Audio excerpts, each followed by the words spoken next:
નમસ્કાર વિદ્યાર્થી મિત્રો, આજે આપણે ચેપ્ટર નંબર 3 માં ધોરણ 12 ફિઝિક્સમાં સ્વાધ્યાયનો 21મો દાખલો આપણે ગણવાના છીએ.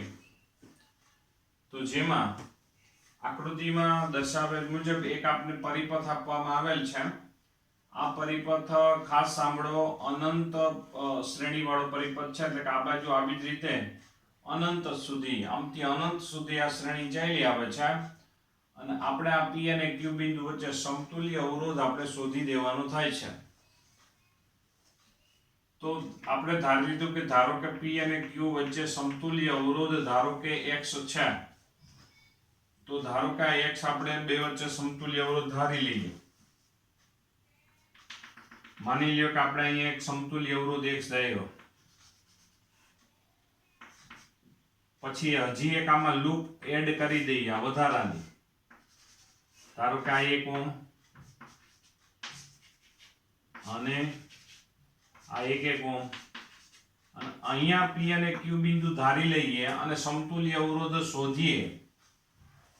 તો સમતુલ્ય અવરોધમાં કઈ મોટો ફેરફાર આવશે નહીં, કારણ કે દરિયામાં આપણે છે પાણીનું 1 ડબલ્યુ નાખીએ તો પાણીમાં વધારો કેટલો થાય તો ખરા, પણ અવગણી શકાય એવી વાત કરી શકાય. એમાં આ અનંત શ્રેણી છે, એમાં અમે વધારાનો એક ભાગ ઉમેર્યો તો એમાં કઈ મોટો અવરોધમાં ફેરફાર નહીં થાય અને અવરોધનું મૂલ્ય અહીંયા P અને Q વચ્ચે જે સમતુલ્ય અવરોધ હતો એટલો જ લગભગ અહીંયા પણ પ્રાપ્ત થશે. તો ધારી લ્યો કે અહીંયા P અને Q બિંદુ વચ્ચે સમતુલ્ય અવરોધ x છે. એક આ જો વધારાની આ મેં લૂપ વધારાની ઉમેરી દીધેલી છે અને અહીંયા મેં P અને Q બિંદુ ધારી લીધા, કારણ કે અહીંયા P અને Q બિંદુ વચ્ચે સમતુલ્ય અવરોધ અને અહીંયા એક લૂપ વધારાની ઉમેર્યા પછી પણ P અને Q બિંદુ વચ્ચે સમતુલ્ય અવરોધ લગભગ આપણને બે જગ્યાએ સમાન જ પ્રાપ્ત થાય.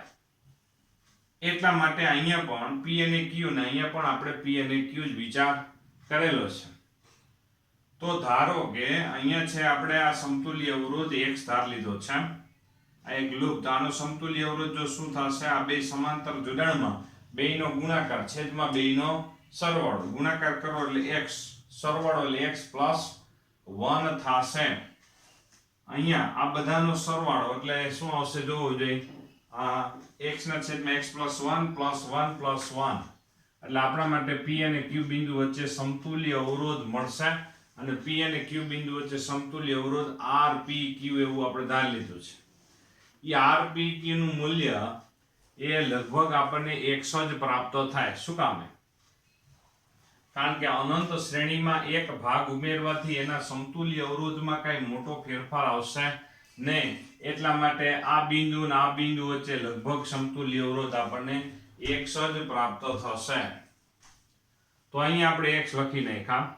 હવે આનો જો આપણે લસા લઈએ એટલે x પ્લસ 1 છે, આ બાજુ આવશે તો શું થઈ જાય, x² પ્લસ x થઈ જાય. આ x પ્લસ 1 આ બાજુ લઈ જાઓ એટલે અહીંયા છે 2x થઈ જાય, 2 આની સાથે ગુણે જાય પ્લસ 2 થઈ જાય, અને આ x તો છે જ. ત્યાર પછી આપણે ધારો કે વિચાર કરો તો આ x² પછી આ x ઉડી જાય, 2x આ બાજુ માઇનસ 2x, 2 આ બાજુ minus 2, x² minus 2x minus 2 is equal to 0.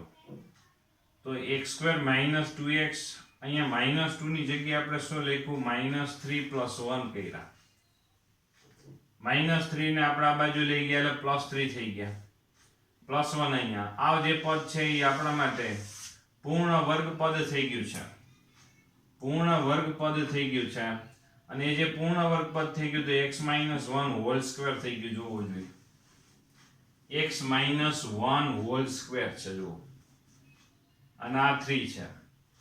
તો આ બે બાજુ વર્ગમૂળ કાઢો તો x - 1 અહીંયા 3 નું શું થઈ જાય, √3 થઈ જશે. 1 ને આ બાજુ લઈ જાવ, -1 આ બાજુ જાય +1 થઈ જાય, x = 1 પ્લસ √3.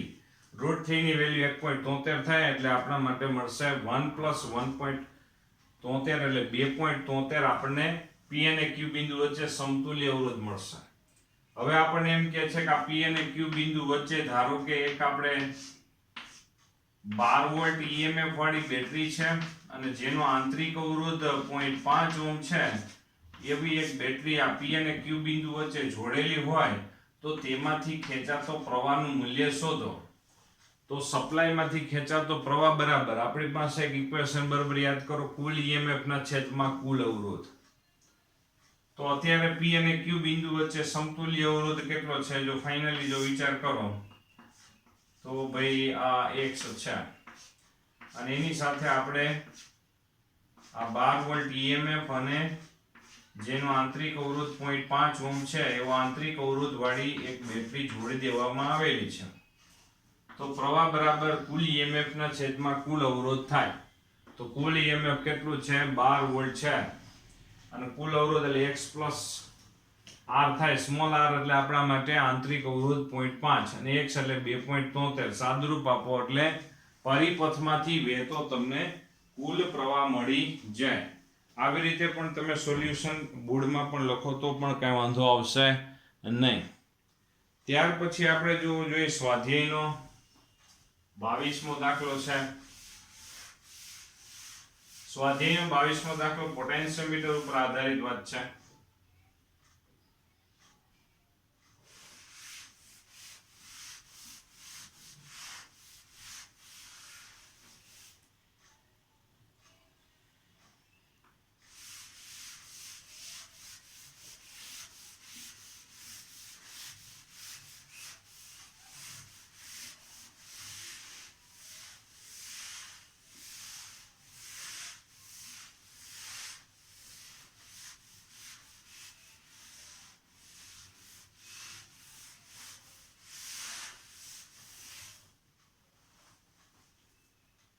સ્વાધ્યાયનો 22મો દાખલો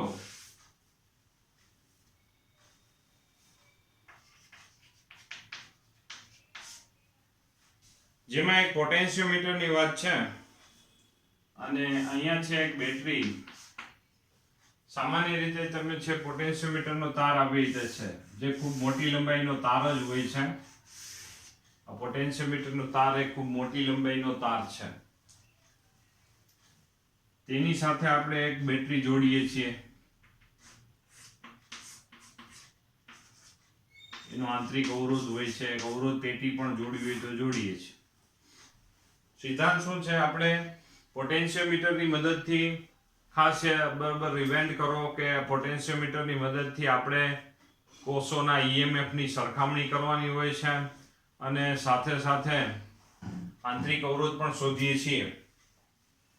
જોજો બરોબર કેવી રીતનો સિદ્ધાંત છે કે આપણે છે ભાઈ કોઈ પણ કોષ હોય એના આપણે બે છેડા વચ્ચેનો ટર્મિનલ વોલ્ટેજ જે વોલ્ટમીટર નામના ઉપકરણથી ડાયરેક્ટ મેળવી શકાય એવું છે. પણ V = ε - IR તમે હંમેશા બેટરીનો ટર્મિનલ વોલ્ટેજ જ માપી શકો.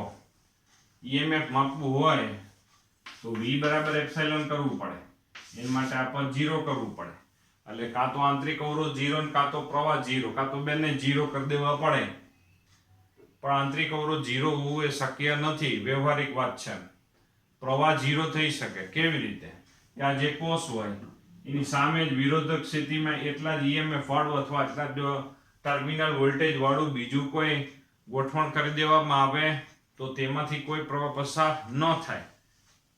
અહીંના જેવી વાત છે કે આ જે બેટરી છે આ વાહક તારમાં રહેલા ઇલેક્ટ્રોનને આમ ધક્કો મારશે માની લ્યો.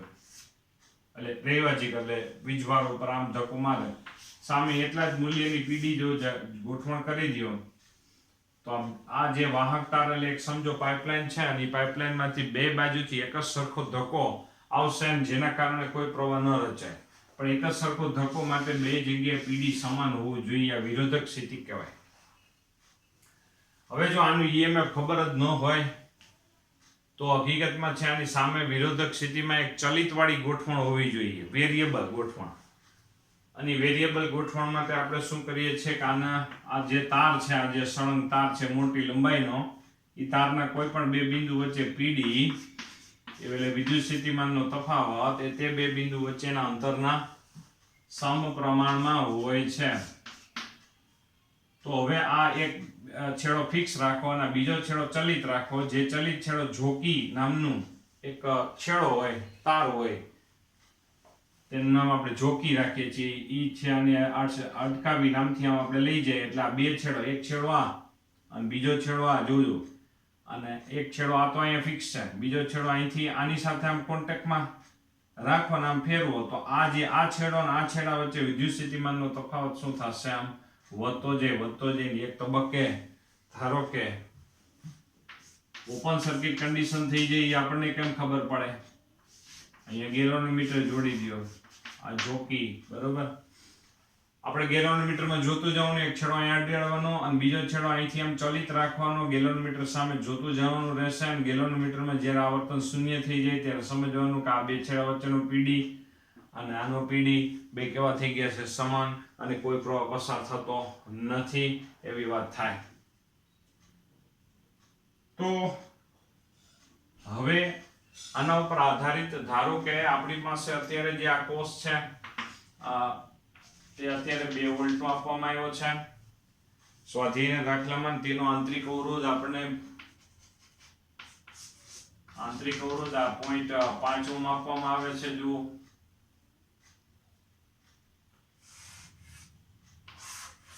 સામે જે આપણે પોટેન્શિયોમીટરનો જે તાર છે, પોટેન્શિયોમીટરનો જે તાર છે તે તાર AB જે તાર છે, આવડો આ વ્હાઇટ કલર થી અહીં દર્શાવેલો જે તાર છે તે તાર અહીંયા છે આપણે રાખી દેવામાં આવ્યો છે. જોવો જોઈએ, આ થઈ ગયો તાર. ખાલી આકૃતિમાં ખાલી જોવામાં ફેરફાર છે. જુઓ, હવે જેનું EMF માપવાનું છે, એટલે કે આ ભાઈ જેનું EMF માપવાનું છે તે અહીંયા જોઈન્ટ કરવામાં આવશે, અથવા તો જેનું EMF ની સરખામણી કરવી હોય તે, બરાબર. અને અહીંયા છે એક આપણે મોટા મૂલ્યનો અવરોધ એક રાખવામાં આવે છે, જે મોટા મૂલ્યનો અવરોધ છે 600 કિલો ઓહ્મ જેટલો છે. જોજો, બરોબર, 600 કિલો ઓહ્મ છે ને અત્યારે આ કોર્ડ ખુલ્લી છે એટલે અત્યારે આ જોઈન્ટ નથી એમ સમજો. અત્યારે 600 કિલો ઓહ્મ જોઈન્ટ જ નથી એમ સમજો. અહીંયા ગેલોનોમીટર એમાં પ્રવાહ પસાર થાય કે નહીં એ આપણને ખબર પડે. અહીંથી છે આપણે એક ચલિત છેડો, જે અહીંથી આમ આપણે આ છેડો તો ફિક્સ છે, આ બીજો છેડો એટલે કે આમથી આમ ફેરવતા જશું. જ્યાં નાના બે છેડા વચ્ચે પીડી, નાના બે છેડા વચ્ચે પીડી સમાન થઈ જાય ત્યારે ગેલોનોમીટરમાંથી પ્રવાહ પસાર ન થાય ત્યારે આપણે એમ કહી શકાય કે આના બે છેડા વચ્ચે પીડી અને આનો પીડી સમાન થઈ ગયો છે અને આ ઓપન સર્કિટ કન્ડિશનમાં આવી ગયું છે, એમ આપણે કહેવાય. તો જો એમાં અલગ અલગ આપણે ફરમાઈશ આપણે આપવામાં આવી છે. જો આકૃતિમાં આપણે પહેલી વસ્તુ એ છે કે ભાઈ 1.02 વોલ્ટના EMF વાળો એક આપણે કોષ જોડવામાં આવે છે. પેલી વાત એવી છે કે ભાઈ 1.02 વોલ્ટના EMF વાળો એક કોષ જોડો તો એના માટે આપણે ભાઈ તટસ્થ બિંદુની લંબાઈ આપણને L1 બરાબર તટસ્થ બિંદુ એટલે કે આ છેડો ફિક્સ છે, આ છેડાને આપણે ચલાવતા જ્યાં ગેલોનોમીટરનો પ્રવાહ શૂન્ય થઈ જાય તે બિંદુ તટસ્થ બિંદુ કહેવાય ને. એ બિંદુથી તટસ્થ બિંદુ વચ્ચેનું અંતર જે આપણને L1 બરાબર રકમમાં અહીંયા છે આપણે એ અને રકમમાં તટસ્થ બિંદુની લંબાઈ આપણે 63.3 આપવામાં આવેલ છે, સેન્ટીમીટર આપી છે. હવે આની જગ્યાએ બીજો અજ્ઞાત EMF વાળો કોષ જોડી દેવામાં આવે. ફરીથી આપણે છે લંબાઈ માપવાની છે અને અજ્ઞાત EMF ની વેલ્યુ આપણે શોધવી છે. તો હવે એમાં આપણે છે તટસ્થ બિંદુની લંબાઈ એટલે કામ કરતા ગેલોનોમીટરનો પ્રવાહ શૂન્ય ક્યારે થયો છે કે જ્યારે આપણે છે જેનું ભાઈ અંતર આપણે છે એ બિંદુથી 82.5 સેન્ટીમીટર જેટલું છે. તો પહેલી ફરમાઈશ એ છે કે આપણે અજ્ઞાત EMF નું મૂલ્ય શોધી દેવાનું છે. તો સમીકરણ શું છે? એપ્સિલોન 2 ના છેદમાં એપ્સિલોન 1 બરાબર L2 ના છેદમાં L1. તો બધાની કિંમત મૂકી દેવામાં આવે. એપ્સિલોન 2 એપ્સિલોન 1 બરાબર 1.02 છે અને L2 બરાબર 82.5, અહીંયા 63.5, 2 સેન્ટીમીટરમાં જ છે એટલે 10⁻², એમાં કંઈ કન્વર્ઝન કરવાની જરૂર રહેતી નથી. સોરી, અહીંયા 82.5 નથી, 82.3 છે. અને પછી જે સાદરૂપ આવે તે એપ્સિલોન 2 એટલે આપણે છે અજ્ઞાત EMF નું મૂલ્ય મળી જાય. ટૂંકમાં એક વખત અહીંયા જ્ઞાત EMF વાળું આપણે કે જેનું ઈએમએફ ખબર છે એવી વસ્તુ જોડી, પછી બીજી વખતે જેનું ઈએમએફ ખબર નથી એ જોડી અને આપણે ઈએમએફ નું માપન કરી શકાય છે. પછી એમાં એક પ્રશ્નો જો અલગ અલગ પૂછવામાં આવે છે, જેમ કે બી માં આપણે એમ કીધું છે કે ભાઈ 600 કિલો ઓહમના ખૂબ મોટા અવરોધનો હેતુ શું છે? 600 કિલો ઓહમનો અવરોધ મોટો જો અહીંયા જોઈન્ટ કરવામાં આવે, શોર્ટ સર્કિટ કરી દેવામાં આવે. શોર્ટ સર્કિટ એટલે કાપી રીતે જો આને જોઈન્ટ કરી દઈએ તો આ અવરોધ બાયપાસ થઈ જાય. આવી રીતે પ્રવાહ છે આમાંથી સીધો પસાર થઈ જાય, આમાંથી કોઈ પ્રવાહ પસાર ન થાય. પણ જો આવી રીતે છેડો ખોલો રાખો તો પ્રવાહ અવરોધમાંથી પસાર થાય તો ફેર શું પડે? તો પહેલી વાત એ છે કે ભાઈ અહીંયા છે ગેલોન મીટરમાંથી ઊંચા મૂલ્યનો પ્રવાહ પસાર ન થાય, જેથી ગેલોન મીટરનું કઈ વાંધો આવશે નહીં. તો જવાબમાં આપણે બહુ સરળતાથી લખશું કે ભાઈ 600 કિલો ઓહમનો અવરોધ ખૂબ જ મોટો હોવાથી સંતુલન બિંદુથી દૂર હોય ત્યારે ગેલોન મીટરમાંથી પસાર થતો પ્રવાહ ઘટાડો થશે. બીજો સી પ્રશ્નમાં આપણે એમ પૂછ્યું કે આ મોટા અવરોધથી તટસ્થ બિંદુમાં કઈ ફેર પડે? અહીંયા અવરોધ જોડ્યો હોય તો તટસ્થ બિંદુમાં જોડ્યો કે ન જોડ્યો હોય, તટસ્થ બિંદુ એટલે કે આજે L1 અને L2 લંબાઈમાં કઈ ફેર પડે? તો આપણે એમાં ના પાડશું કે L1 અને L2 લંબાઈમાં કોઈ ફેર પડશે નહીં. અહીંયા જે જોડેલો અવરોધ એ માત્ર અહીંયા ગેલોન મીટરમાંથી પસાર થતા પ્રવાહનું જે મોટા મૂલ્યનો પ્રવાહ પસાર ન થઈ જાય એ માટે આપણે વિચાર કરવામાં આવે છે.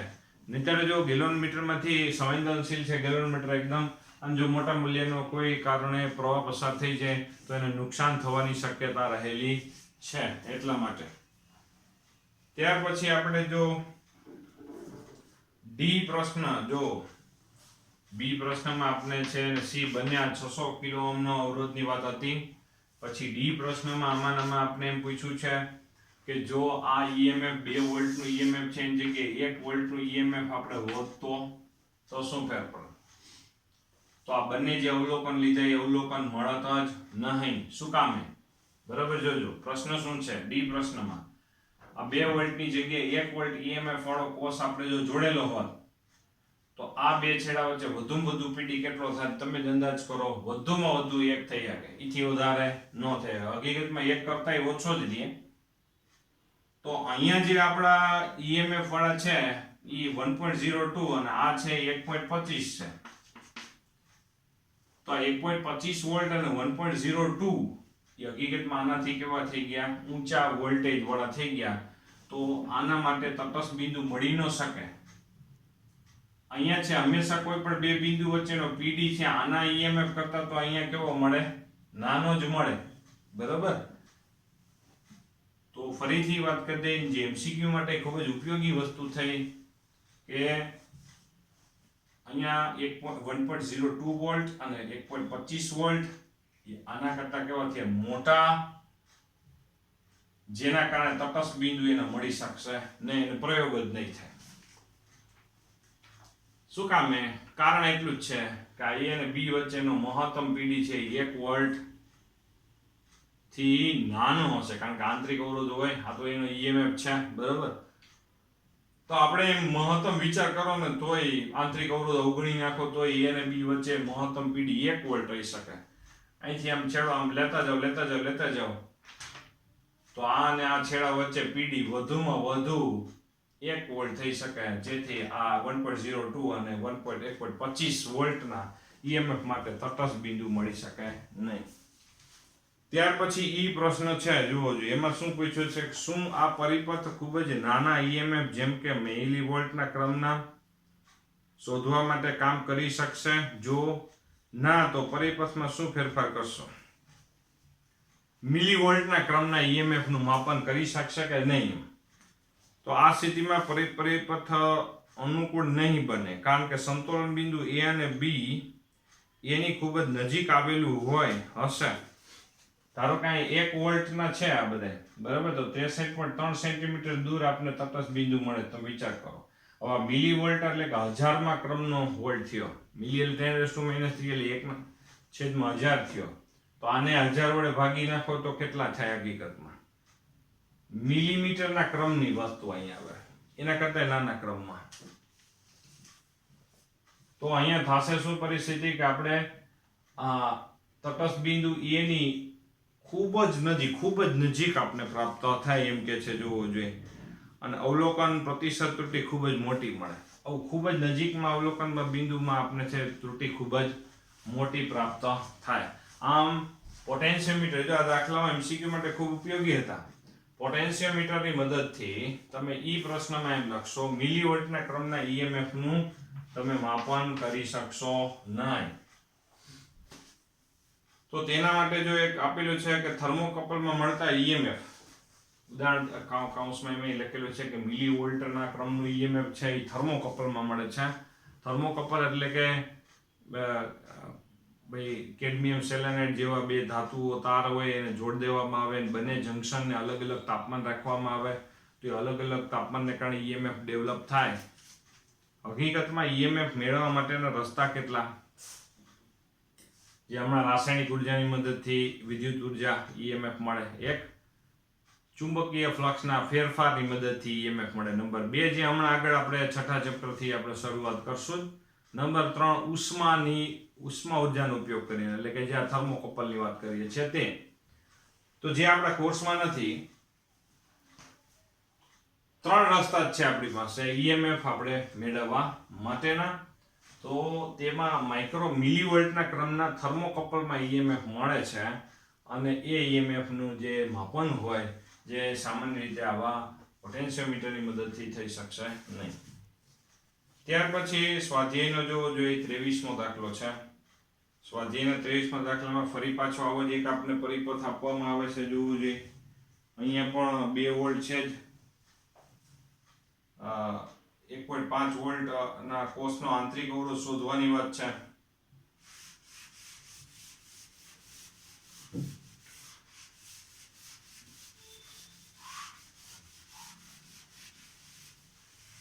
આંતરિક અવરોધ પણ આપણે આમાં મેળવી શકીએ છીએ.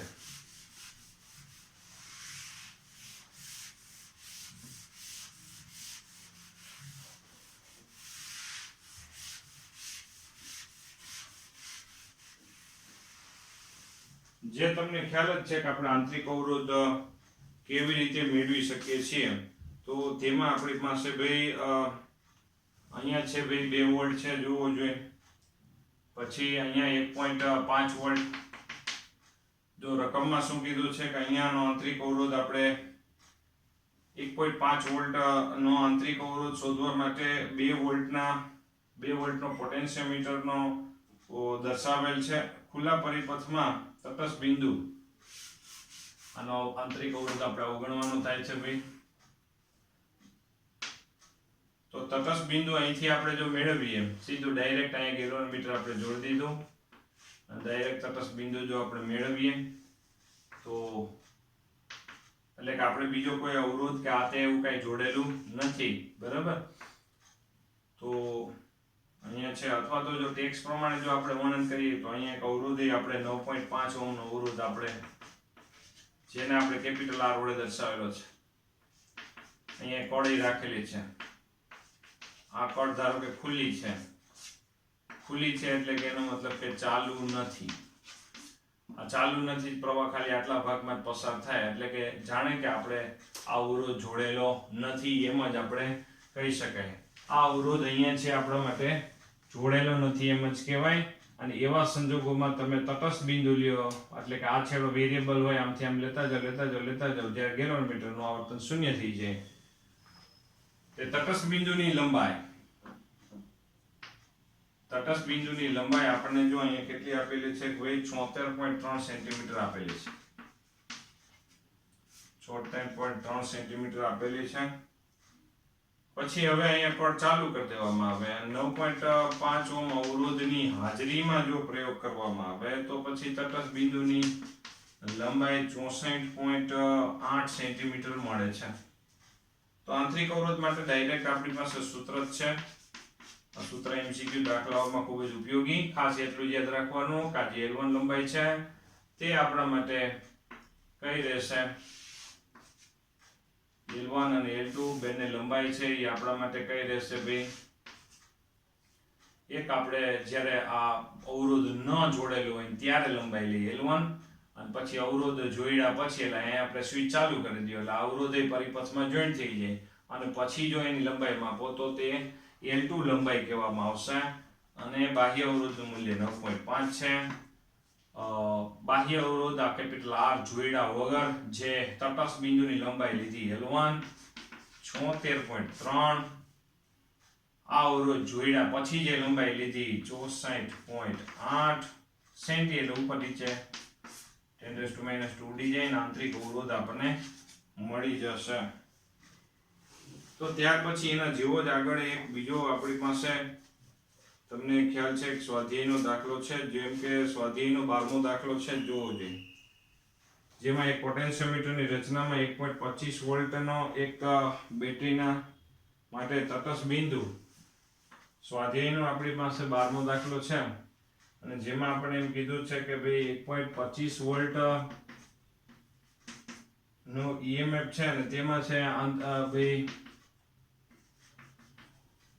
35 સેન્ટીમીટર અંતરે તટસ્થ બિંદુ પ્રાપ્ત થાય છે અને બીજો એક અજ્ઞાત EMF વાળો કોષ છે જેનું તટસ્થ બિંદુ આપણને 63 સેન્ટીમીટર પ્રાપ્ત થાય છે.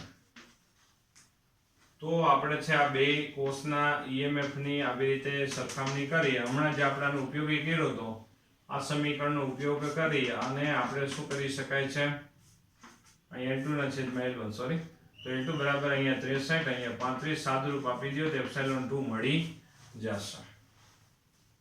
તો આ થઈ ગયો આપણા માટે ભાઈ સ્વાધ્યાયનો 12મો દાખલો છે. સ્વાધ્યાયનો 11મો દાખલો પણ એકદમ સહેલો છે, જોવો જોઈએ. જેમાં વાત એવી છે કે ભાઈ 8 વોલ્ટ EMF અને 0.5 ઓહ્મ આંતરિક અવરોધ ધરાવતા એક સંગ્રાહક બેટરીને 120 વોલ્ટ વાળા DC સપ્લાય સાથે જોડવામાં આવે છે. જો પરિપથ કંઈક આવી રીતે બનશે કે એપ્સિલોન બરાબર 8 વોલ્ટ છે. બીજું એનો આંતરિક અવરોધ 0.5 ઓહ્મ જેટલો છે, 0.5 ઓહ્મ જેટલો આંતરિક અવરોધ અને તેને કોની સાથે જોડવામાં આવે, 120 વોલ્ટની બેટરી સાથે જોડી દેવામાં આવે છે અને 120 વોલ્ટની સપ્લાય સાથે વિદ્યુત ભારિત અને વિદ્યુત ભારણની પ્રક્રિયા દરમિયાન બેટરીનો ટર્મિનલ વોલ્ટેજ કેટલો હશે અને વિદ્યુત ભારણ માટે પરિપથમાં શ્રેણી અવરોધ રાખવાનો હેતુ શું છે. તો અહીંયા છે આપણા માટે ભાઈ 120 વોલ્ટની એક DC સપ્લાય છે. આ ભાઈ સમજી લો DC સપ્લાય એટલે બેટરી સમજી લો, અહીંયા મોટી બેટરી છે એટલે આવી રીતે, અને તેની સાથે એક બાહ્ય અવરોધ આપણે જોડેલો છે. આ બાહ્ય અવરોધનું મૂલ્ય કેટલું છે ભાઈ 15.5 ઓહ્મ. આ મોટા ટર્મિનલ વોલ્ટેજ વાળી બેટરી છે જેને આપણે V વડે આપણે દર્શાવ્યું છે. સપ્લાય વોલ્ટેજ છે જોવું જોઈએ. તો આમાં પેલા વહેતો પ્રવાહ આના કારણે પ્રવાહ રચાશે. આમ જોવો તો વિરોધક સ્થિતિ કહેવાય, આના કારણે આ પ્રવાહ રચાય. આ છે એ ચાર્જ થતું એમ કહેવાય. અત્યારે 8 વોલ્ટનો EMF વાળો છે લેડ સંગ્રાહક કોષ છે, એ સંગ્રાહક કોષ એટલે કે જેમાં સ્ટોરેજ થઈ શકે, સ્ટોરેજ થાય છે. આના વડે આ છે ચાર્જ થઈ રહ્યો છે. આ બેટરી વડે આ જે નાની બેટરી છે એ શું થઈ રહી છે, ચાર્જ થઈ રહી છે એમ કહેવાય. તો એ ચાર્જ થતી હોય તે પ્રક્રિયામાં આપણે છે શોધવાનું શું કીધું છે કે ભાઈ આ વિદ્યુત ભારણ માટે, વિદ્યુત ભારણ એટલે કે ચાર્જિંગની પ્રક્રિયા, ગુજરાતી અઘરું છે, વિદ્યુત ભારણ માટે એમ કીધું છે.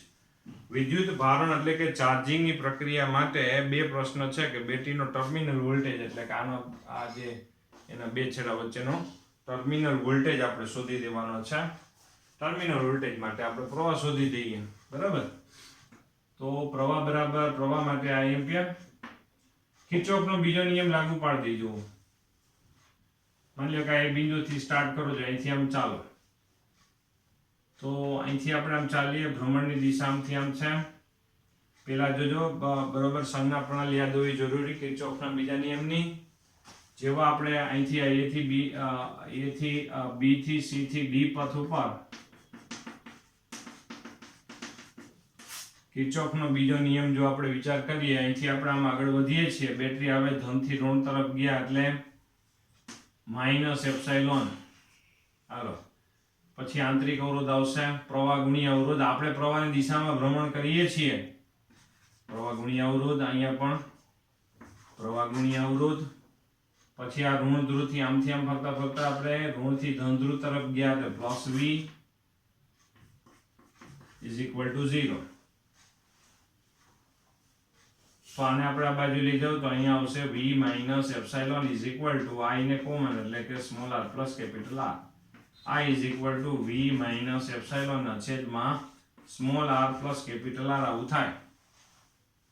તો v બરાબર આપણી પાસે v બરાબર છે જોવું જોઈએ આપણી પાસે અત્યારે ભાઈ કેટલા વોલ્ટેજ વાળી આ બેટરી છે મોટી 120 વોલ્ટ વાળી બેટરી છે 120 અને EMF બે 8 છે અને આ બેનો આંતરિક અવરોધ 0.5 અને આ છે 15.5 એટલે આ 16 થઈ જશે અને સાદુરૂપ આપો એટલે પ્રવાહ મળી જશે.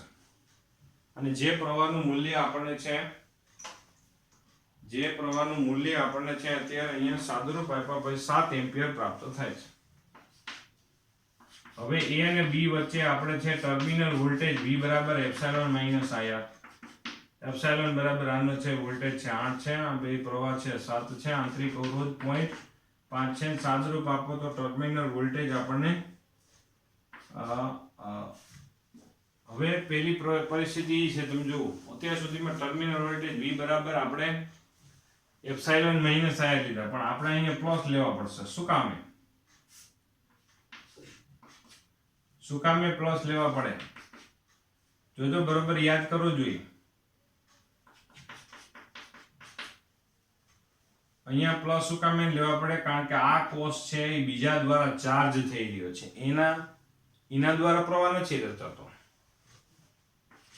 એટલે જો કોઈ કોષ ચાર્જિંગની પ્રક્રિયામાં હોય તો આવી રીતે આનો મતલબ જો હું તમને ગુજરાતી કરાવી દઉં 11.5 વોલ્ટ, વોલ્ટ એટલે જૂલ પર કુલમ. જોજો બરોબર આ કોષ દ્વારા આને કેટલો મળે છે 11.5 જૂલ જેટલી ઉર્જા આપે છે દર કુલમ દીઠ. એમાંથી 1 કુલમ દીઠ 8 જેટલી એ રાસાયણિક ઉર્જા સ્વરૂપે સંગ્રહ કરે છે. બાકીની 3.5 જેટલી આંતરિક અવરોધમાં વ્યય થઈ ગઈ. 3.5 જેટલી છે એ આંતરિક અવરોધમાં શું થઈ જાય છે વ્યય થઈ જાય છે. બહુ સરસ એક્ઝામ્પલ છે. આ કોષ દ્વારા આને કેટલી મળે છે 11.5 વોલ્ટ મળે. વોલ્ટ એટલે જૂલ પર કુલમ.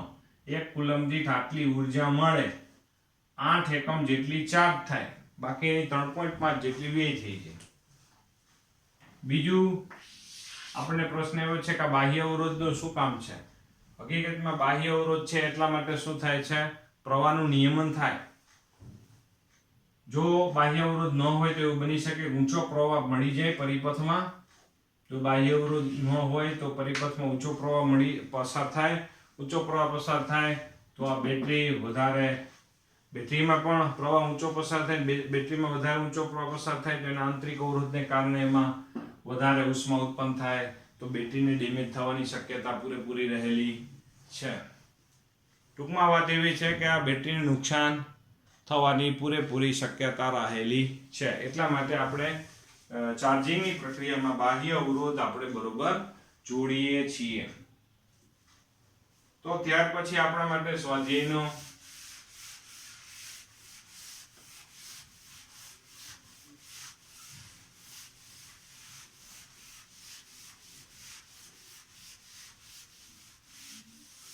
તેરમો દાખલો જોવો જોઈએ.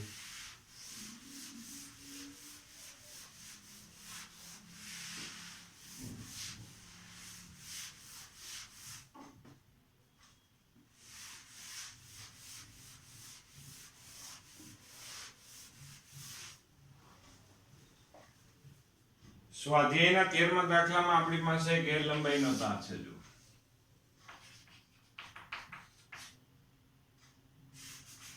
સમજી લો કે આપણી પાસે એ લંબાઈનો તાર છે.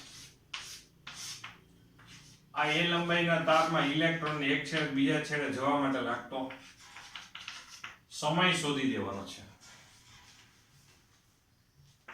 તો હવે એના માટે આપણે કઈ બાબત આપવામાં આવે છે, બે એમાં વાહક તારમાં ઇલેક્ટ્રોનની સંખ્યા ઘનતા આપી દેવામાં આવે છે 8.5 × 10⁻28 પર મીટર ક્યુબ આપેલું છે. ત્યાર પછી ઇલેક્ટ્રોન આજે તારની લંબાઈ આપવામાં આવે છે 3 મીટર. 3 મીટર લંબાઈનો આપણી પાસે બે તાર છે. પછી શું છે કે ભાઈ તારનો આડછેદનું ક્ષેત્રફળ આપવામાં આવે છે. તારના આડછેદનું ક્ષેત્રફળ 2 × 10⁻6 છે. સામે પ્રવાહ છે 3 એમ્પિયર જેટલો પ્રવાહ પણ છે. તો હવે I બરાબર આપને ખબર છે NEAVD એવું સમીકરણ છે. પ્રવાહ બરાબર આપણી પાસે એક સમીકરણ ખરું કે ભાઈ NEAVD. VD એટલે ડિફ્ટ વેગ એટલે કાપેલું અંતરના છેદમાં સમય લખી નાખો એક જ દિશા માટે. કાપેલું અંતરના છેદમાં સમય. તો T બરાબર શું લખી નાખવાનું, NEAL ના છેદમાં I. એની વેલ્યુ ઉપરથી આપેલી છે, જો 8.5 × 10⁻28, પછી E એટલે 1.6 × 10⁻19, આડછેદનું ક્ષેત્રફળ 2 × 10⁻6, તારની લંબાઈ છે અહીંયા 3, પ્રવાહ છે આપણી પાસે અને પ્રવાહ પણ 3. સાદુરૂપ આપી દો તો ઇલેક્ટ્રોનને એક છેડેથી બીજા છેડે જવા માટે લાગતો સમય તમને મળી જાય છે. તો આવી રીતની વાત છે, જોવો જોઈએ. આ થઈ ગયો આપણા માટે સ્વાધ્યાયનો 13મો દાખલો થયો. ત્યાર પછી તમને એક યાદ હોય તો વચ્ચે એક આપણે ઉદાહરણ બાકી છે, જે ઉદાહરણ છે નંબર 5. ઉદાહરણ નંબર 5 છે જે આપણે વચ્ચે બાકી છે.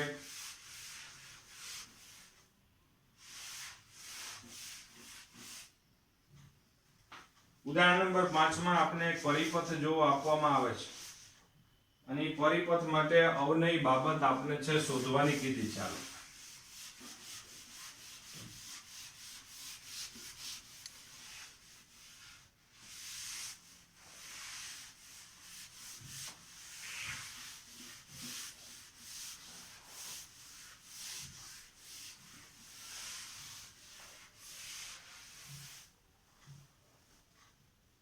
તો જેમાં એક પરિપથ આપણે કંઈક આ પ્રમાણેનો આપવામાં આવે છે. જે ઉદાહરણ વચ્ચેનો એક દાખલો બાકી, આપણો ઉદાહરણ નંબર છે 5. એક આવો પરિપથ,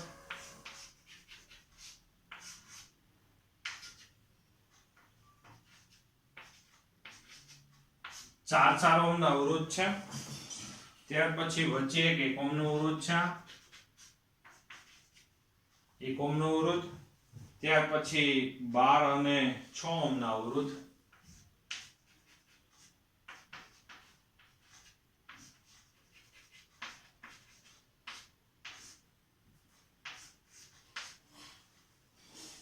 લાવી દે છે અને સામે આપણે એક ભાઈ બેટરી જોડી દેવામાં આવે છે. આ છે 16 વોલ્ટ. આપણે એમ કીધું છે કે 16 વોલ્ટ ની બેટરી છે અને 1 ઓહ્મ તેનો આંતરિક અવરોધ છે. આ એનો આંતરિક અવરોધ થઈ ગયો 1 ઓહ્મ. આ બીજો દર્શાવો તો કોઈ વાંધો નથી. અહીંયા પ્રવાહ I હોય તો આ બેમાં પ્રવાહ બે સરખો, જો બે સરખો અવરોધ છે તો બેમાં પ્રવાહ છે કેવો પસાર થાય, I1 અને I2 બે સમાન હશે, અડધો વેચાઈ જશે. આમાં છે વળી પાછો આ બે પ્રવાહ ભેગા થાય, વળી પાછા આમ જાય, પાછા આમ બે છૂટા પડે. એટલે આ રીતની વાત છે. પહેલી ફરમાઈશ આપણે રકમમાં એવું કીધું છે કે નેટવર્કમાં સમતુલ્ય અવરોધ ગણો. આનો સમતુલ્ય અવરોધ ગણી દેવાનો છે, પહેલી વાત એ છે. તો આ 4 ને 4 બે એકબીજાને કેવા થયા સમાંતરમાં, એટલે સમતુલ્ય અવરોધ કેટલો થાય 2 ઓહ્મ. આ 1. પછી આ બેનો ગુણાકાર છેદમાં બેનો સરવાળો. ગુણાકાર એટલે કે 12×6 = 72. બે ગુણાકાર એટલે 12×6 = 72 થાય અને 72 ના છેદમાં બેનો સરવાળો એટલે 18. એટલે 12 × 6 ના છેદમાં 12 + 6 એટલે કે આનો સમતુલ્ય અવરોધ આપણે મળી જાય 4 ઓહ્મ. 72 ના છેદમાં 18 4 ઓહ્મ. 16 વોલ્ટ. આ 1 ઓહ્મ આંતરિક અવરોધ. તો જો જે હવે આપણા માટે સમતુલ્ય અવરોધ કેટલો થયો ટોટલ? સમતુલ્ય અવરોધ જો વિચાર કરવામાં આવે તો અહીંયા 2 + 1 + 4 + 1 એટલે સમતુલ્ય અવરોધ થયો આપણા માટે 8 ઓહ્મ. પછી બીજી વાત એ પરિપથનો કુલ પ્રવાહ, કુલ EMF ના છેદમાં કુલ અવરોધ. તો કુલ EMF છે 16, અહીંયા 8 એટલે 2 એમ્પિયર જેટલો તમને આ એમ્પિયર પ્રવાહ મળી જશે આમાં. ચાલો હવે બીજી ફરમાઈશ આપણે એમ કીધું છે કે દરેક અવરોધમાંથી વહેતો પ્રવાહ મેળવો. દરેક અવરોધમાંથી વહેતો પ્રવાહ. તો પેલા બે 4 ઓહ્મ માંથી વહેતો પ્રવાહ જો પેલા તો આ 1 ઓહ્મ માટે જ કહી દઈ. આ 1 ઓહ્મ માંથી 2 એમ્પિયર પ્રવાહ પસાર થાય. બરાબર? સીધી વાત જ છે. પછી આ બે જે 4 ઓહ્મ અવરોધ છે બે સમાન મૂલ્યના છે એટલે અહીંથી વિભાજન સમાન થશે. બીજી રીતે કેવું હોય તો એ કહી શકાય કે ભાઈ જો છે અહીંયા બે ધારો કે આ A બિંદુ છે, આ ધારો કે B બિંદુ, C અને ધારો કે D બિંદુ. ટેક્સ્ટ પ્રમાણે છે આપણે બધા બિંદુઓના નામ આપી દીધા. હવે A અને B બિંદુ બેને વચ્ચે વિદ્યુત સ્થિતિમાનનો તફાવત છે એ કેવો હોય? A અને B બિંદુ વચ્ચે વિદ્યુત સ્થિતિમાનનો તફાવત અવરોધ બે માટે કેવા હોય? સમાન હોય. I1 R1 બરાબર I2 R2. તમે જોઈ શકો કે ભાઈ આનો અવરોધનું મૂલ્ય 4 છે અને બીજા અવરોધનું મૂલ્ય 4 છે. તો I1 બરાબર શું આવશે? I2. તો અહીંયા છે I બરાબર I1 + I2 અને આ બેના મૂલ્ય જો સમાન હોય, જો આ બેના મૂલ્ય જો સમાન હોય તો I1 બરાબર અને I2 બરાબર આપણે શું વિચાર કરી શકાય? I/2 એટલે કે 1 એમ્પિયર. એટલે આ બે 4 ઓહ્મ માંથી અડધો પ્રવાહ પસાર થાય 1 એમ્પિયર. ત્યાર પછી આ પાછો 1 ઓહ્મ અવરોધ છે એમાંથી વહેતો પ્રવાહ કેટલો થાય? 2 એમ્પિયર. કારણ કે આ બે 1 એમ્પિયર પાસે ભેગા થાય ને અહીંયા 2 એમ્પિયર થઈ જાય. અહીંયા પાછા બે છૂટા પડશે. તો એના માટે જો વિચાર કરો કે ભાઈ C અને D વચ્ચે વિદ્યુત સ્થિતિમાનનો તફાવત વિચાર કરવો જોઈએ. તો C અને D વચ્ચે વિદ્યુત સ્થિતિમાનનો તફાવત એટલે પ્રવાહ ગુણ્યા અવરોધ અને પ્રવાહ ગુણ્યા અવરોધ. અહીંયા પ્રવાહ I1 છે, આ R1 બરાબર ધારો કે 12 છે. અહીંયા બે I3 ને I4 કહી દઈએ. ચાલો અહીંયા પ્રવાહ ધારો કે આપણે I3 રાખીએ અને અહીંયા પ્રવાહ ધારો કે I4 રાખીએ. આવી રીતે આપણે કરીએ. ચાલો R1 બરાબર 12 છે, સોરી અહીંયા 12 છે, R2 બરાબર સમજો 6 છે, તો I4 6, તો I3 બરાબર આપણે અથવા તો I4 બરાબર આપણે અહીંયા 6 ને નીચે લઈ જાવ તો 2I3 લખી શકાય. પછી આ I3 ને I4 બેયનો પ્રવાહનો સરવાળો કેટલો થાય? 2 એમ્પિયર થાય. તો I4 બરાબર શું લખી શકાય? 2I3 લખી શકાય. તો અહીંયા આવશે ભાઈ I3 + 2I3 એટલે 3I3. તો I3 બરાબર 2/3 એમ્પિયર આવી થાય. તો એવી રીતે હવે I3 બરાબર 2/3 હોય તો I4 બરાબર કેટલા થાય? 4/3 એમ્પિયર થાય. આમ દરેકમાંથી વહેતો આપને શું મળી ગયો? પ્રવાહ મળી ગયો. પછી છેલ્લી ફરમાઈશ આપણે C ફરમાઈશ એવી કરેલી છે કે જેમાં દરેકના બે છેડા વચ્ચે PD શોધી દો. તો VAB બરાબર I1 R1. ટૂંકમાં આના બેના બે છેડા વચ્ચે PD સમાન હશે. બરાબર? તો I1 બરાબર છે આપણી પાસે 1 એમ્પિયર અને R1 બરાબર ધારો કે 4. તો આના બે છેડા વચ્ચે PD કેટલો હશે? 4 વોલ્ટ હશે. આના B અને C વચ્ચે PD એમાંય પ્રવાહ ગુણ્યા અવરોધ જ આપણે કરીએ છીએ. પ્રવાહ ત્યાં 2 એમ્પિયર, અવરોધ 1 ઓહ્મ છે એટલે 2 વોલ્ટ. આ B અને C વચ્ચે વિદ્યુત સ્થિતિમાનનો તફાવત 2 વોલ્ટ. C અને D વચ્ચે વિદ્યુત સ્થિતિમાનનો તફાવત આપણે ગમે એક વેલ્યુ લઈ લ્યો. I3 બરાબર આપણી પાસે કેટલા છે? 2/3 અને R1 બરાબર આપણી પાસે એટલે કે આ 12 ઓહ્મ. બરોબર? તો અહીંયા આવશે 4 તેરી 12 અને 4 આવશે 4 દૂને 8 વોલ્ટ આવશે. તો હવે જો અહીંયા છે આપણે આ બે છેડા વચ્ચે પીડી કેટલો છે ભાઈ 4, અહીંયા 8 એટલે 12, 12 ને 2 14, અને આના બે છેડા વચ્ચે પણ પીડી કેટલો હશે 2 વોલ્ટ એટલે ટોટલ થઈ જાય 16 વોલ્ટ. બરાબર. ઉર્જા સંરક્ષણ થવું જરૂરી છે. આમ દરેકના બે છેડા વચ્ચે આપણે પીડી મળી ગયો છે. પીડી ને વિદ્યુત સ્થિતિમાનનો તફાવત અથવા તો વોલ્ટેજ ડ્રોપ કહેવામાં આવે છે. વોલ્ટેજ ડ્રોપ એટલે કે આટલી ઉર્જાનો વ્યય થાય, ડ્રોપ થાય, વોલ્ટેજ ડ્રોપ. એક વોલ્ટેજ એટલે 1 કુલમ દીઠ ઉર્જા, જે 1 કુલમ દીઠ ઉર્જા એટલી શું થાય આમાં બધાયમાં વ્યય થાય છે. આંતરિક અવરોધ માટે લખી નાખીએ. આંતરિક અવરોધમાં પ્રવાહ ગુણ્યા અવરોધ લખો જોઈએ. પ્રવાહ ત્યાં 2 એમ્પિયર પ્રવાહ, અવરોધ 1 એટલે થઈ ગયો 2 વોલ્ટ. આંતરિક અવરોધના બે છેડા વચ્ચે પીડી એટલે કે વોલ્ટેજ ડ્રોપ 2 વોલ્ટ છે. તો આવી રીતે ફરમાઈશ આપણી પૂરી થઈ ગઈ. ભાઈ દરેકના બે છેડા વચ્ચે પીડી મળી ગયો છે અને દરેકના છે. હવે આગામી લેક્ચરમાં આપણે થોડાક સ્વાધ્યાયના દાખલાઓ બાકી છે એ પૂરા કરશું અને ત્યાર પછી આપણે એ સ્વાધ્યાયના દાખલાઓ પૂરા કર્યા પછી આપણે આગળ વધીશું. જે લીછાના એમસીક્યુ છે, જેમાં અઘરા લાગતા એમસીક્યુ હું ગણાવી નાખી સાથે સાથે. બરાબર. અને એના કોઈ ડાઉટ્સ હોય તો ઝૂમ આપણે વોટ્સઅપમાં મોકલી દેજો. એ એમસીક્યુ આપણે તમને સોલ્યુશન પણ કરાવી દઈશ. એટલે સ્વાધ્યાય દાખલા પૂરા થઈ ગયા પછી આપણે શું કરીશું, પેલા મને એવા લાગતા હોય કે તમને છે આ નવી રીતના કેવા કોઈ પડતા હોય એવા હું તમને પહેલા કરાવી દઈશ. બરાબર. પછી તમારા કોઈ ડાઉટ્સ હોય તો મને કહેજો.